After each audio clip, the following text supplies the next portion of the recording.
Please be seated. Veuillez vous asseoir. Bonjour. Judge Motog. Hello again. Counsel, you can continue because we were interrupted by the pause. Over to you, legal representative for victim, please. Thank you, Your Honors. I was in the process of explaining the spread of impunity in the Philippines, and I will resume, Your Honor. The plague of impunity has spread not only among Filipinos in the Philippines, but even among expatriate Filipinos in faraway lands like here in The Hague. When we reported to the victims that we, their external legal representatives, feel like fugitives who avoid our own countrymen here in The Hague because chances are they are Duterte clones, they express their utmost concern that if we, their lawyers, feel threatened by mini Dutertes in a foreign country, we should imagine the far more intense fear they live with every day in their communities teeming with mini Dutertes. The victims also wish to convey that if the judges of this honorable chamber can be subjected to online harassment by Duterte clones, we should imagine the level of vulnerability the victims are exposed to in their poor villages. Your Honors, there is only one solution to stop the impunity propagated by Mr. Duterte from continuing to bring harm and suffering to the victims. And that is for this honorable chamber to confirm the charges so that witnesses can testify and evidence can be presented on the horrible crimes committed by Mr. Duterte. The testimonies and evidence presented will inoculate these mini Dutertes from the virus of impunity that has infected them. When they will see and hear the utter cruelty, the sheer brutality, in other words, the brazen inhumanity of the crimes committed by Mr. Duterte, and the humanity of those whose lives were violently taken, it will rekindle the embers of humanity that still remain in their hearts. Many of these mini Dutertes or Duterte clones are actually victims of massive doses of fake news widely circulated online. They need to be vaccinated with the truth, and the truth vaccine can only come from the testimonies of victims and evidence presented in a trial before this court. Truth is the antidote to the virus of impunity, Your Honors.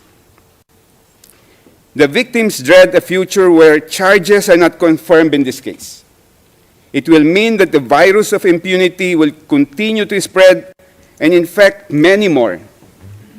Victims fear that Duterte clones will become an even bigger group that can elect another apostle of impunity as the Philippines' next leader.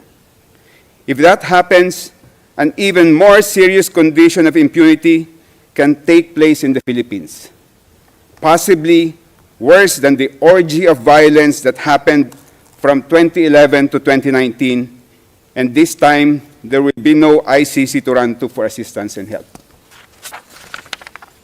The victims humbly beseech this honorable chamber to reaffirm the two crucial objectives of the ICC identified in the preamble of the Rome Statute. First, to prosecute and punish the most serious crimes that deeply shock the conscience of humanity. And second, to put an end to impunity and to contribute to the prevention of crimes of unimaginable atrocities. If this chamber confirms the charges, this court will achieve its first objective of prosecuting and, if convicted, punishing Mr. Duterte for the unspeakable crimes he is charged with. But achieving the first objective will not automatically make this court attain its second objective. Merely putting forward the evidence gathered and the theory of liability of the prosecution will not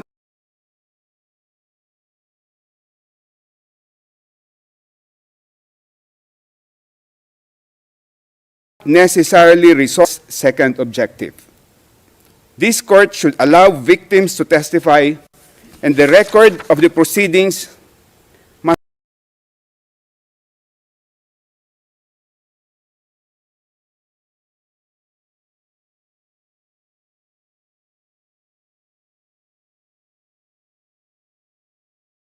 reflect the harrowing experiences of those impacted against humanity. It is the and the brutality, in other words, the utter inhumanity of the crimes masterminded by Mr. Duterte, so that the people who adore and idolize him, the people who have become disciples of impunity, will see for themselves the inhumanity of the suspect. For this to happen, the charges should all be confirmed. The virus of impunity that has spread all over the Philippines is very grave and serious, Your Honors. Imagine a leader like Mr. Duterte, who proudly and publicly proclaimed his aspirations of following the footsteps of Adolf Hitler when he said, quote, "Hitler massacred 3 million Jews. Now there are 3 million drug addicts. I'd be happy to slaughter them," unquote. And yet, he is worshipped by a huge number of Filipinos. In so many countries, you will need to hide your adoration of Hitler. Mr. Duterte flaunted it, and his fanatics are unaffected by it. Mr. Duterte has pronounced so many other horrible declarations meant to promote and encourage impunity, as it will be detailed tomorrow by my colleagues. And yet, he is idolized by a multitude of Filipinos. The defense will claim that he was merely bombastic and acerbic when he made these statements. But if he were merely being pompous and flippant, the people who were killed should be alive and laughing today at his supposed pranks and stunts. Mr. Duterte did not only order the mass killing of people suspected of being drug personalities, Your Honors. He smeared them with accusations of being rapists, murderers, and dangerous criminals. Mr. Duterte imposed an inflexible condemnation that if you are a drug personality, you are automatically a dangerous criminal who has engaged in unimaginable atrocities. The families of those killed did not only suffer the loss of a loved one, their families were even disgraced with being associated with a rapist, murderer, or dangerous criminal. Even after their loved ones were murdered, many families were subjected to deplorable injustices. Instead of gunshot wounds as cause of death in their death certificates, families were shocked to see pneumonia, heart attack, stroke, sepsis, and other false causes of death that were instead written down. Other families were charged substantial amounts. Some the impoverished families could not afford, just to retrieve the bodies of their loved ones from the funeral parlor who were suspected by the families of being in cahoots with the police officers. Some family members were even arrested and imprisoned by police officers on false charges and for the purpose of preventing them from complaining. In one particular incident, Your Honors, a young man and his common-law wife were sleeping in their shanty when men in civilian clothes knocked down the door to their house. The men dragged the wife out of the room.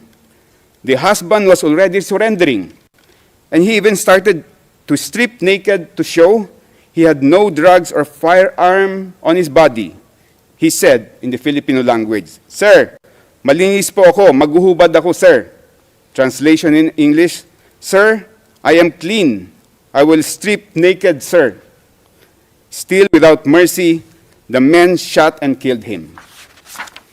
After killing the husband, they arrested the wife and accused her with falsified and non-bailable charges.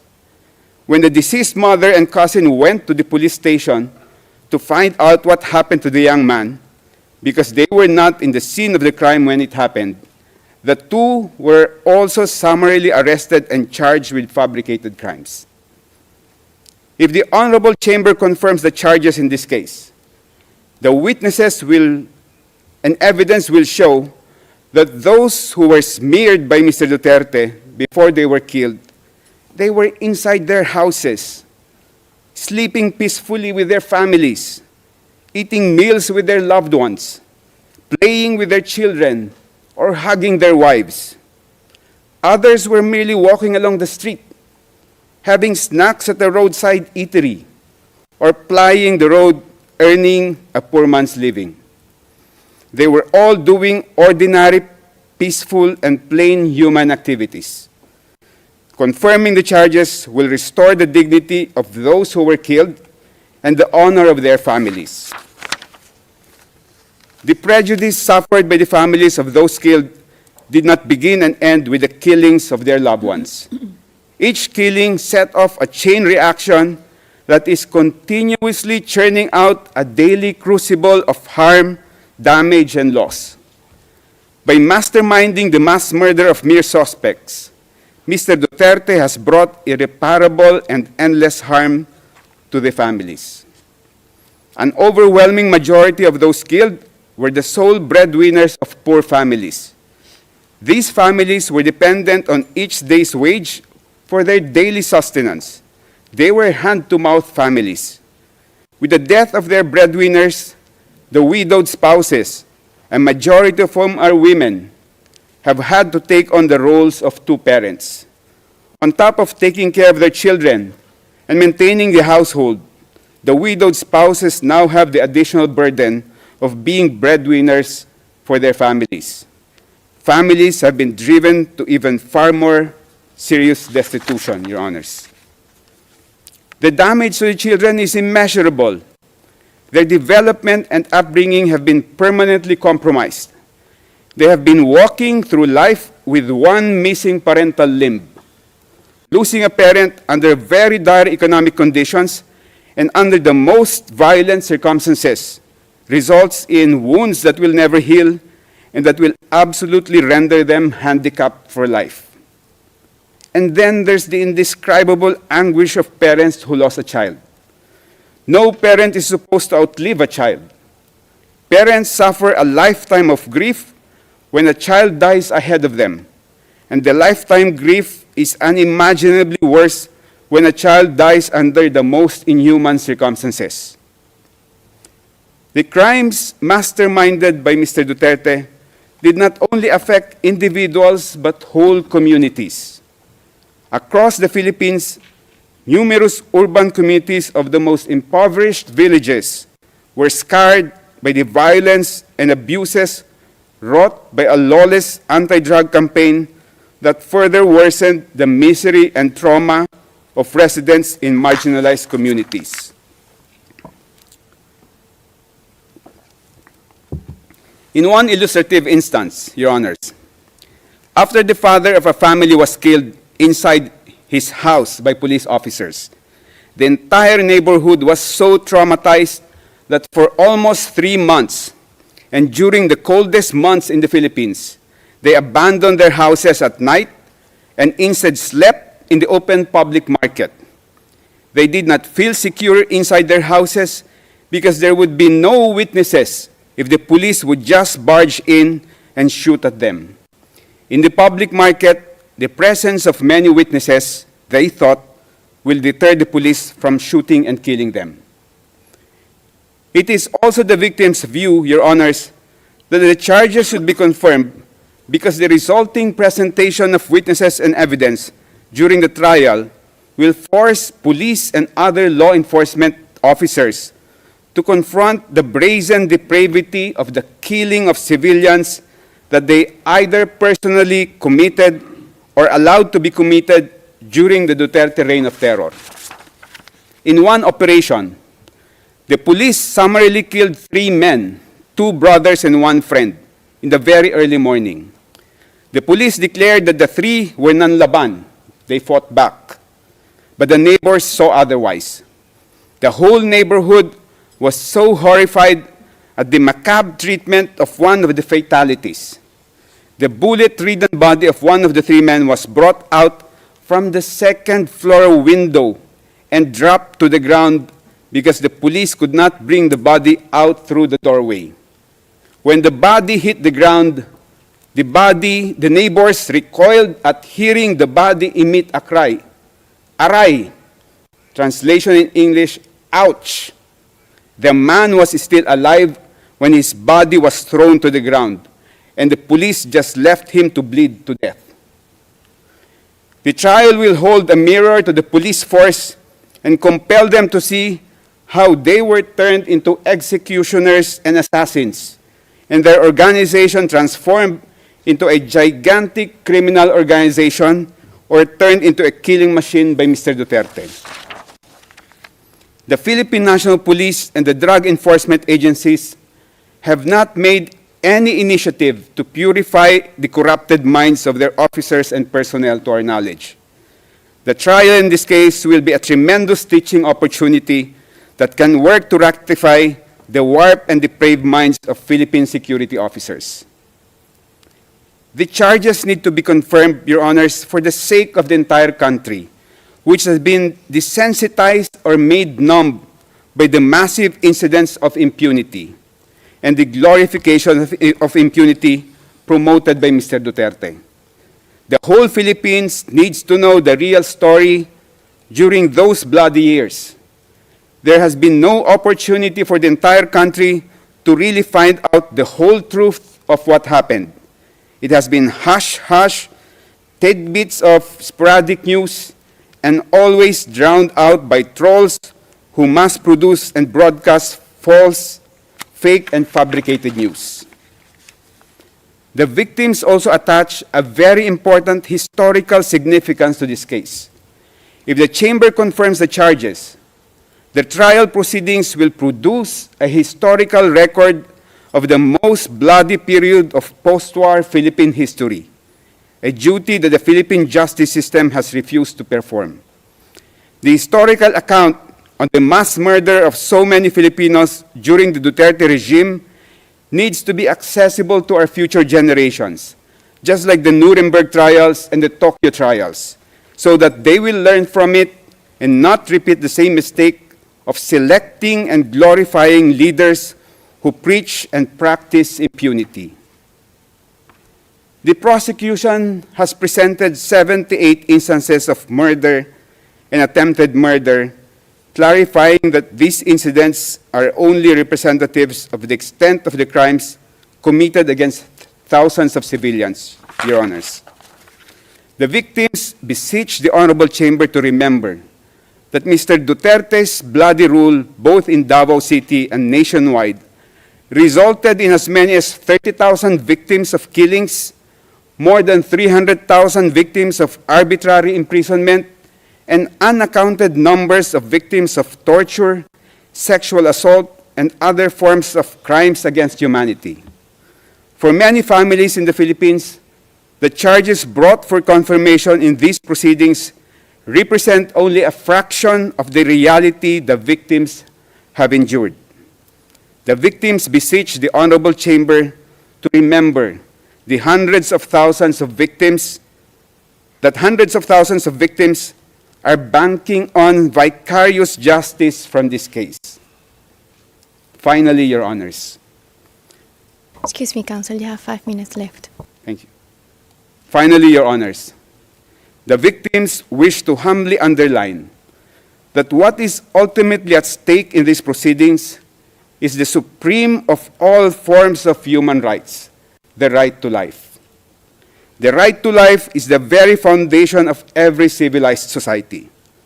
The ancestors of every nation fought against invaders, colonizers, despotic monarchs, and fascist leaders in order to secure the right to life of their families, their communities, and the future generations.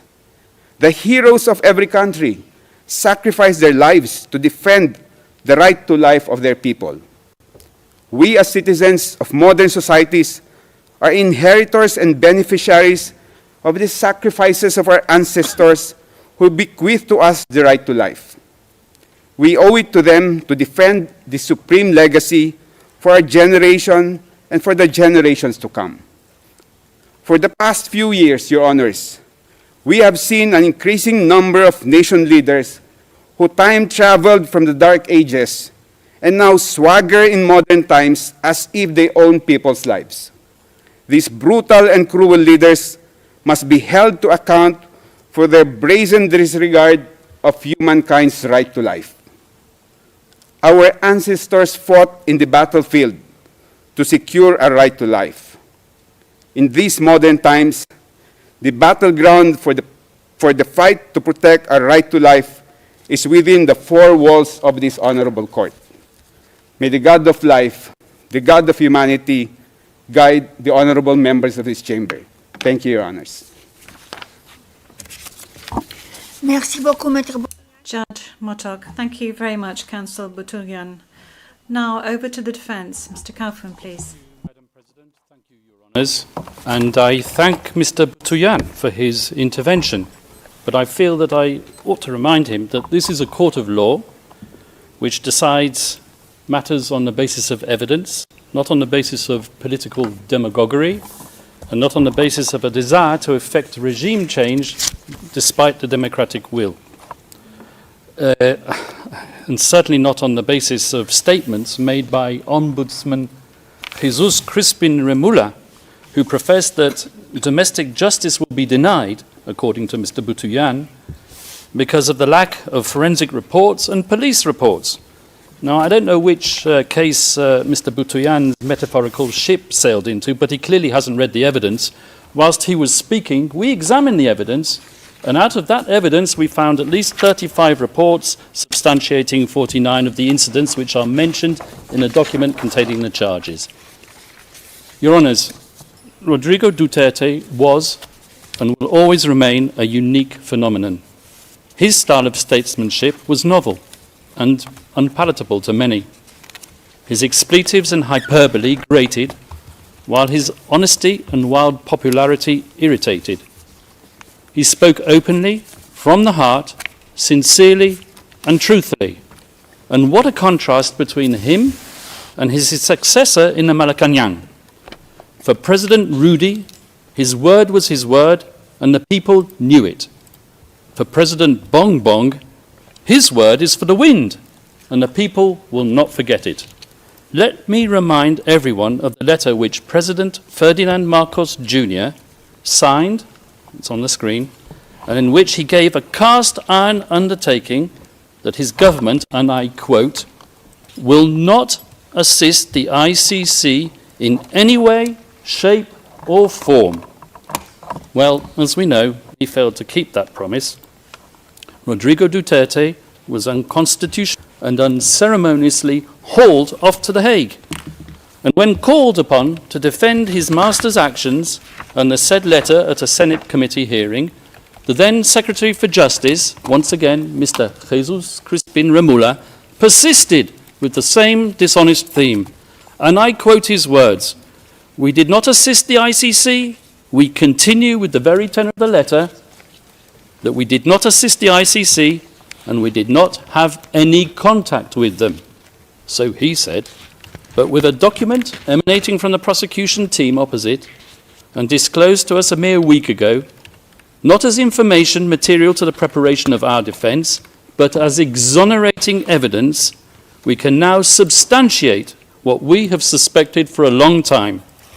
The document comprises a transcript of a telephone call covertly recorded between four parties who cannot be mentioned in public, and one of these parties was boasting about how he was acting as the silent partner of President BBM, managing a scheme to funnel witnesses to this court while all the time ensuring that he could guarantee President BBM's plausible deniability. So it is indeed the defence case that President Ferdinand Marcos Jr.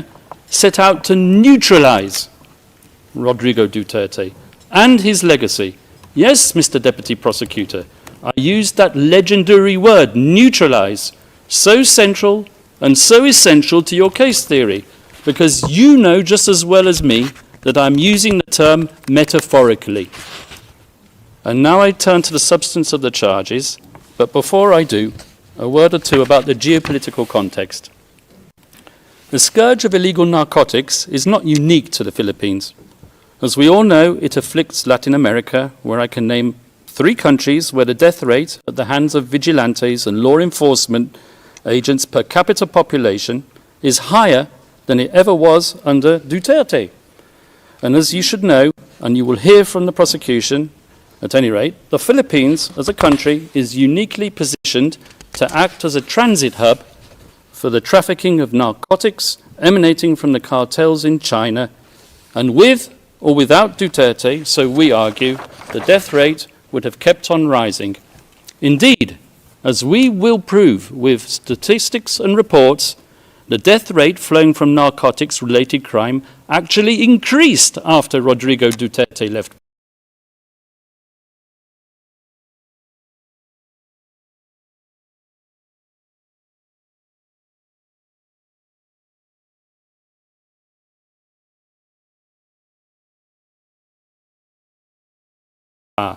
And where, I ask you, has the International Criminal Court been seen that Rodrigo did anything? The totally lawful Duterte campaign against illegal drugs and their suppliers took place when his administration was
On that day, he chose to devote himself to a life of selfless public service.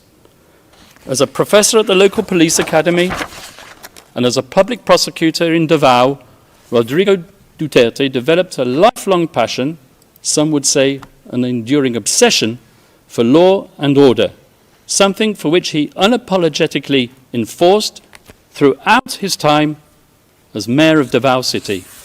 Not, as the prosecution say, through sowing murder and mayhem, but through winning the love, respect, and admiration of his fellow citizens. The very same citizens who continued to re-elect him time after time, term after term, on no less than 7 occasions over more than 2 decades.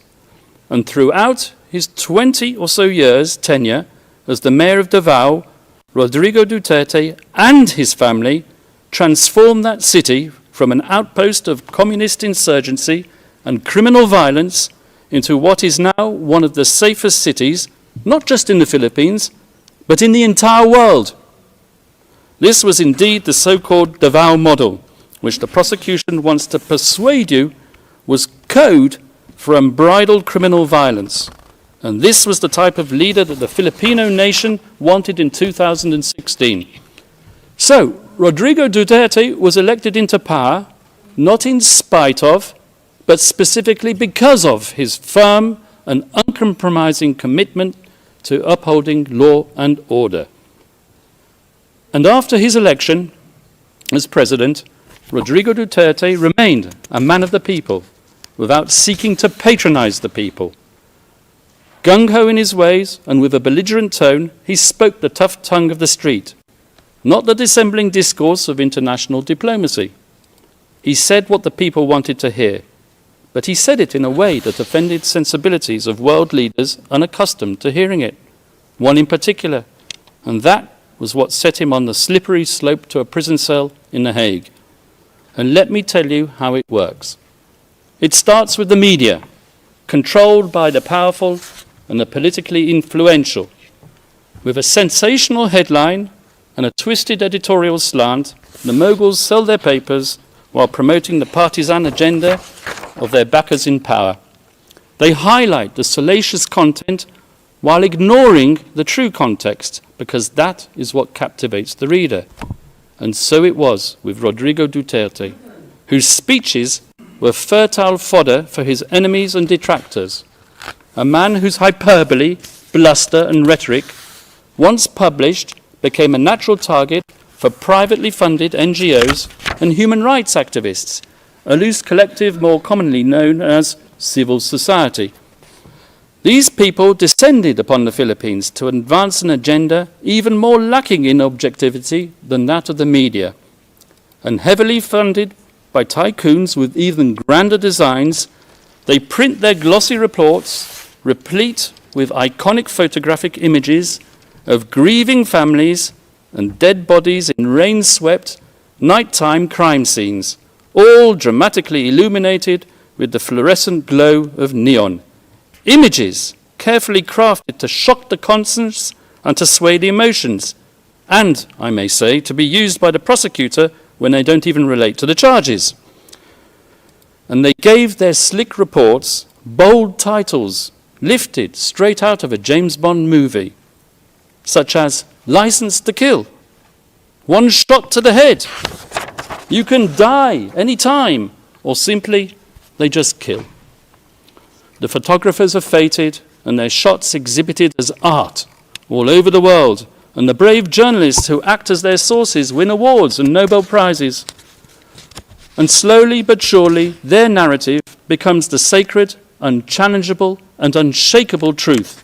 And so the pressure builds up, and the academics who haunt the corridors of the progressive left law faculties far away in the United States tweet their research and publish their articles pontificating about crimes against humanity, systematic attacks against the civilian population, and they point their finger at one man alone, and bandy about slogans such as accountability and the prevention of impunity.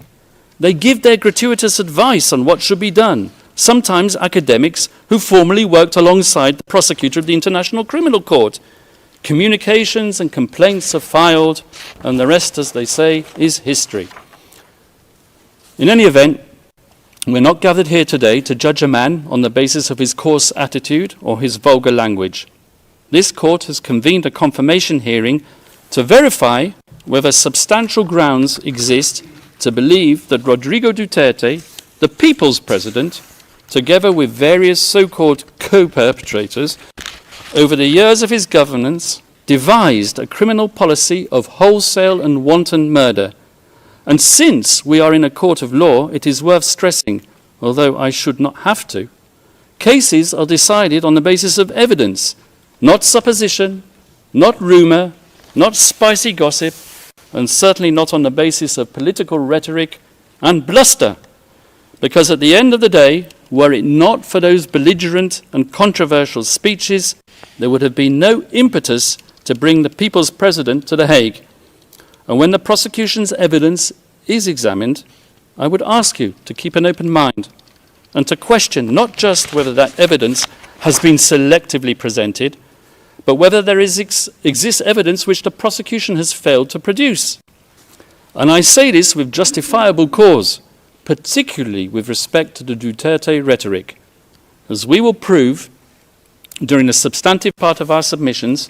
The notorious speeches on which the prosecution relies have been cherry-picked to suit its narrative, while ignoring the many other speeches when the former president tempered his bombastic language by clear reference to the principle of lawful self-defense. We, the defense, have read as many of these speeches as we can find. In fact, in our poky little office on the top floor of the furthest building away in this complex, we have a counter which ticks and ticks.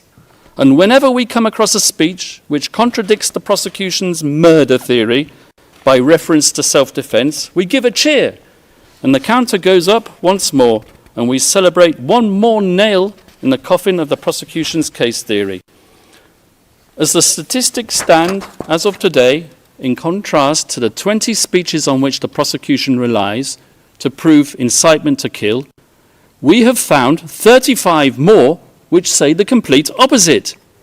Let me give you 2 examples from the very speeches that the Deputy Prosecutor himself cited today. Let's refer first of all to the famous Pietà speech, which the Deputy Prosecutor referred to. So, this is what the Deputy Prosecutor said. Those of you who are still sober, those who haven't tried illegal drugs, if you don't want to die or get hurt, don't rely on the priests, including human rights advocates. They won't be able to prevent deaths, and so it goes on. But if we look further on in the very same speech, something which maybe the Deputy Prosecutor didn't do, this is what he had to say. To our police officers and other officials, do your job, and you will have the unwavering support of the Office of the President. I will be with you all the way. Abuse your authority, and there will be hell to pay, for you will have become worse than criminality itself. Well, there you are. You have it straight in your face. Pexo, exonerating evidence within what is claimed to be the prosecution incriminating evidence. I won't take up my time by showing you the second speech, but there is one. If I have time at the end, I will show it to you.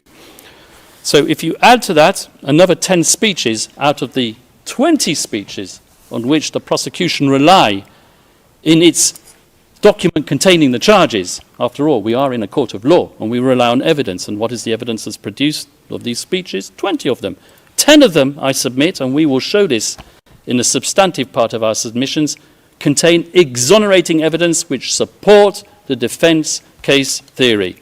In other words, if you add the 10 which we've identified in the prosecution's 20, to our total of 35, we come to 45 speeches versus 10, which we say support the use of force only in self-defense. That is 350% more speeches in favor of our defense and 354% more reasons not to confirm the charges. And you can bet your bottom dollar that at the end of today's proceedings, either the victim's self-styled legal assistant to ICC counsel or a prosecution intern will be tasked with scouring the web, looking for the means to prove Kaufman wrong. And I will declare it, and I'll declare it loudly and clearly, as if the prosecution didn't know it already. It's not enough to state that since the former president made those extremely inflammatory statements and deaths occurred, that he must, as a matter of course, be criminally responsible for those fatalities. At this stage of the proceedings, the prosecution needs to show substantial grounds to believe that the former president actually desired and foresaw that people would be killed as a result of his incendiary language. For the prosecution to assert that Rodrigo Duterte hoped for deaths to occur or was recklessly indifferent as to whether deaths would occur, which he was not, that's insufficient. So once more for the record, Rodrigo Duterte's language was aimed not at suspected drug pushers as the prosecution would have it, but directly at those poisoning society with their substances, and not, I stress, with lethal intent. His rhetoric was calculated to arouse fear and obedience, to instill fear in their hearts, and to inculcate a respect for the law in their minds. Nothing more, nothing less. That was his intent, and it was not criminal. And as many of these drug pushers demanded to enter prison, I remember seeing the images on the television, lining up to surrender and to enter prison. Now, I challenge my colleagues opposite to prove otherwise, because as we all know, in a criminal process, the burden of proof is on the prosecution. They brought this case and they need to prove it. Rodrigo Duterte need not convince the world of anything, and that is to his fortunate advantage given his current medical condition. He stands behind his legacy resolutely, and he maintains his innocence absolutely. Now, I turn to the general fairness and objectivity of the investigation, which, as we all know, is meant to be an impartial evidence-gathering exercise. As an ex-prosecutor myself, I'm used to investigating agencies pursuing all reasonable lines of inquiry, assimilating all testimonies, and digesting all documentation and forensic evidence, recommending who to target for prosecution, but not so with this prosecution. When we, the defence, study the course of the investigation in this case, one thing is plain as a pikestaff. The chief prosecutor of this court, Mr. Karim Khan, not only failed miserably to carry out his duties under the Rome Statute, requiring him to examine exonerating circumstances as well as incriminating, but he single-handedly contaminated it, so we alleged, by pursuing a one-track crusade with a view to a predetermined objective. Let me explain. Although the ICC officially authorized an investigation into the so-called Philippines situation in late 2021, it was deferred a few months later back to the Philippines for the official investigation to resume only in late 2023. But the real meat of the investigation into count 1, relating to the activities of that fictitious construct, the Davao Death Squad, had effectively started way before then, with the sole objective of nailing Rodrigo Duterte. Indeed, all the way back in 2018, during its so-called preliminary examination, the prosecution had an individual who will be referred to as P1, handed to them on a silver platter. This P1 had been interviewed at an earlier date by none other than Chief Prosecutor Karim Khan, in his former capacity as a private lawyer, and the self-professed legal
Rodrigo Duterte's role as the mobster-in-chief. The same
her preparation. And what was this information with which Karim Khan had helpfully provided her? A book on which the prosecution relies as evidence. A trashy, scurrilous item of pulp fiction entitled Duterte Harry. Your Honours, the picture on the front cover of that book says it all. It really does scream objectivity, doesn't it? I say that sarcastically, of course. Fortunately for us, the defence, the appeals chamber, has now disqualified Chief Prosecutor Karim Khan from this case. A welcome development as a matter of ethical propriety, but in our opinion, too late in the day to salvage the integrity of the investigation that he had supervised. An investigation in the course of which he concealed his former role as the victim's counsel, who had deemed our client a suspected murderer as far back as 2018 and right up to the very day before this pre-trial chamber issued its arrest warrant. Your Honours, over the next few days, we hope to convince you of the wholly insufficient nature of the evidence against Rodrigo Duterte. We will show you that the paltry number of speeches on which the prosecution rely do not manifest criminal intent. We will also convince you that as hard as they tried, the prosecution's investigators couldn't get even one of its criminal cooperating witnesses, whose reliability is next to zero, to admit that they heard the former president, Rodrigo Duterte, give an order to kill at any time relevant to the charges, or with respect to any of the incidents. And we hope that when you conclude your deliberations, Your Honours, that you will dismiss these grievously misplaced and politically motivated charges.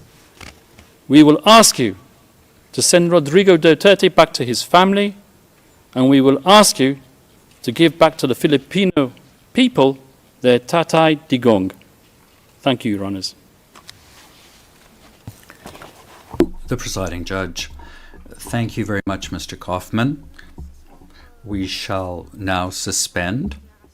This is the end of initial statements, and this is the end of this morning's hearings. We will take a 90-minute break and resume at 2 in the afternoon. Thank you very much.